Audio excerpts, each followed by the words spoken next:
Brazil পাঁচটা করেছে বাপদাদার সম্পত্তি নিয়ে।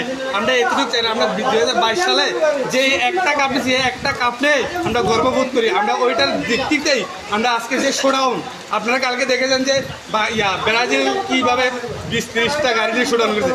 আমরা আজকে দেখিয়ে দিয়েছি পুরো বাঘাইছড়িবাসীকে যে আমাদের কি বড় শোডাউন দিয়েছি। এই ব্যক্তিতে ওরা আর আমাদের সাথে কোনো তর্ক করতে পারবে না। আমরা 2026 সালে এবারকা বিশ্বকাপ চ্যাম্পিয়ন নিব, এটা আমাদের আশা, এটা আমাদের বাংলাদেশের জনগণের আশা। এবারকা মেসি বিশ্বকাপ নিবে ইনশাআল্লাহ। 2022 সালে আর্জেন্টিনা কাতার বিশ্বকাপ জয় করেছে। আমরা এবারও আশাবাদী 2026 সালে আর্জেন্টিনা আবারও ওয়ার্ল্ড চ্যাম্পিয়ন হবে। আল্লাহ আমাদের আফসোস নাই, কারণ সব চাওয়া পাওয়া আমাদের 2022 সালেই শেষ। ফুটবল উন্মাদনায় মেতেছে পুরো বিশ্ব, তারই সাথে তাল মিলিয়ে বাঘাইছড়ি আর্জেন্টিনা সমর্থকরাও আজ আনন্দ উল্লাসে মেতে উঠেছে। একাধিক তারকা খেলোয়াড় নিয়ে মেসি নির্ভর আর্জেন্টিনা এবার যেন আগের চেয়ে অনেকটা শক্তিশালী। সকল দর্শকের প্রত্যাশা, আগে 3টা স্টার ছিল, 3টা স্টারের পাশে আরও একটা স্টার লোডিংয়ে আছে।